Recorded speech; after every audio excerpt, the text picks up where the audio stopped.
Hello, good evening everyone, welcome to my channel. আজকে হলো রবিবার আর সন্ধ্যা থেকে আমি আমার ব্লগটা শুরু করেছি। তো যাই হোক, পুরোনো ব্লগটা শেষ করে দিয়েছি, নতুন করে আবার ব্লগ শুরু করলাম আর সন্ধ্যা দিলাম, সন্ধ্যা দেওয়া হয়ে গেছে। তো জাস্ট ব্লগটা শুরু করার একটাই কারণ, দেখো শ্যাম্পু করেছি, বেশ ট্রেসমি শ্যাম্পুটা যদি ইউজ করা হয় না, বেশ হেয়ারটা খুব ভালো লাগে, আমার তো ভীষণ ভালো লাগে।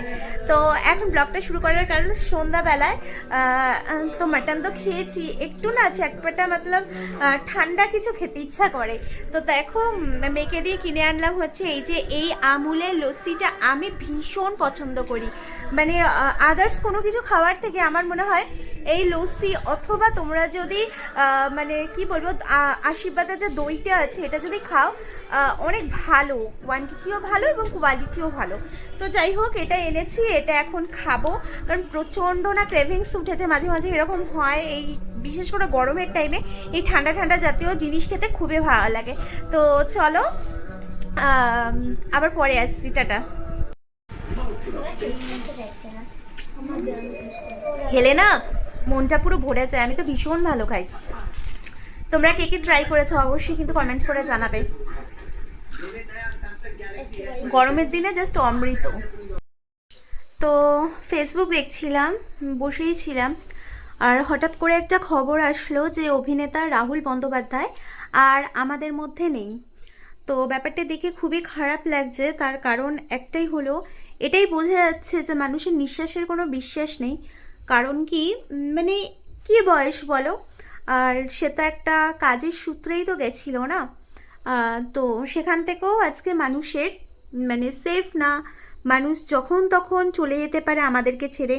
তাই একটাই মনে হয় যে মানুষ যতদিন আছে হেসে খেলে নিজের জীবনটাকে আনন্দ উপভোগ করে নেওয়া উচিত, কারণ সত্যিই মানুষের নিঃশ্বাসে বিশ্বাস নেই। ভালো লাগছে না, সকাল থেকে বেশ মনটা ভালো ছিল, কিন্তু এই ঘটনাটা শোনার পরের থেকে ভীষণই মনটা খারাপ লাগছে। 8:15 বাজে, মেয়েরা গেছে পড়তে গেছে, আর বানাবো হচ্ছে রাতের ডিনারের রুটি বানাবো কিছু। তো চলো, বসেই থাকি, এখন আর কোনো কাজ নেই, বুঝলে? ভালো লাগছে না, মনটা খুব খারাপ লাগছে। এখন বাজে তো বন্ধুরা, এখন বাজে হচ্ছে সন্ধ্যা, সন্ধ্যা না প্রায় 8:30 9:15 মতন বাজে। আর চলে এসেছি রুটি বানাতে, এই যে আটা আর ময়দা মিক্সড করে রুটিটা বানাবো। আর এখানে কিছুটা আটা ঢেলে নিয়েছি ওই রুটিটা আর কি বেলার জন্য। কি হয়েছে জানো, একটা আটা ছিল, ঠিক আছে, তো আমার মনে নেই, তো আমি দোকান থেকে গিয়ে আরেকটা আটা কিনে নিয়ে চলে আসলাম। ঠিক আছে, কোনো সমস্যা নেই, রুটি তো খেতেই হয়, লাগেই তো। বাবা ঘাটটা কি যে টান লাগলো, মাই গড। ঠিক আছে চলো, ঝটপট করে রুটিটা বানিয়ে খেয়ে নিই। মাটন যেহেতু, রাতে আর বেশি লেট করব না, ঝটপট করে খেয়ে নেব, কারণ হজমের একটা ব্যাপার আছে। ঠিক আছে চলো, আর মেয়েরও খিদা পেয়েছে, তাড়াতাড়ি বানিয়ে নিই। আটা মাখা হয়ে গেছে, তো এবারে রুটি করব। আর এখানে দেখো আমি কিন্তু একদম তাওয়া গরমে বসিয়ে দিয়েছি, চলো রুটি করে নিই। যে রাতের খাবার রুটি আর মাটন মেয়েদের জন্য নিয়ে নিয়েছি।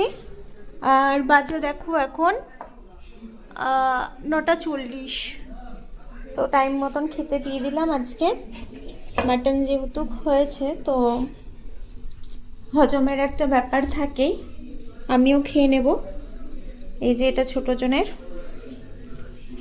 রিস্মিতা খেতে আয়। Good morning everyone. তো দেখো সকালবেলা উঠে কাজকর্ম করছিলাম, মাথার চুলটাও অবধি বাজরায়নি। তো এখন চলে এসেছে আবার একটা পার্সেল। এই প্রোডাক্টটা আমি মিন্ত্রা থেকে অর্ডার করেছিলাম, আর এইটা তোমাদের জন্য খুবই বেস্ট হবে তোমরা যদি নিতে পারো। তো এটা একটা স্কিন কেয়ারেরই প্রোডাক্ট, এবং খুব যে দাম বলবো না, আমি বড়টা একেবারে নিয়ে নিই।